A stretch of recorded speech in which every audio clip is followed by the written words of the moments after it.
పరిచయమైన వ్యక్తి కోసం తన బాబుని, తన కన్న కొడుకుని బస్ స్టాండ్ లో వదిలేసి వెళ్ళిపోయారు. ఇప్పుడు ఆ ఘటన అనేది కొంచెం పెద్దగా వైరల్ అవుతుంది. సమాజంలో ఇటువంటి కార్యక్రమాలన్నీ బాగా ఎక్కువైపోతున్నాయి. దాని మీద మీ స్పందన ఏంటి ఒక మహిళగా? స్పందన ఏంటమ్మా, ఇలాంటి ఒక ఆడవాళ్ళు ఉంటే వాళ్ళని బట్టి ఇంకా 10 మంది అయినా చెడిపోతారు.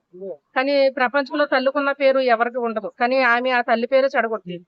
కానీ అంత చిన్న బిడ్డను వదిలేసి వెళ్ళడానికి కారణం ఒక మగవాడిని చూసుకొని వెళ్ళిపోయిందంటే అది చాలా మట్టికి తప్పదు. కరెక్ట్ కాదు అది.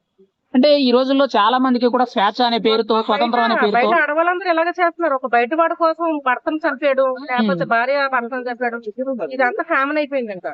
అది ఏంటంటే జనాల్లో ఎలా ఉందంటే ఈ చనిపోవడానికి ఒక కారణం అంటే ఏంటంటే ఇంక ఇవన్నీ ఇలా జరుగుతూ ఉంటాయి. అంటే చాలా మంది మహిళలు కానీ లేదంటే యువత కానీ మాకు స్వేచ్ఛ అని, మా హక్కు అని, మా ఇష్టం అనే పేరుతోని ఇప్పుడు ఇటువంటి మొబైల్స్ ద్వారా, ఆన్లైన్ ద్వారా చెడిపోతున్నారని ఆ చెప్పుకోవచ్చు. స్వేచ్ఛ కావాలంటే పెళ్లి చేసుకోక ముందు వెళ్ళిపోవాలమ్మా. అంతేగాని పెళ్లి అయిన తర్వాత బిడ్డలనే భర్తనే రోడ్డు మీద వదిలేసి వెళ్ళిపోవడం అది కరెక్ట్ కదా.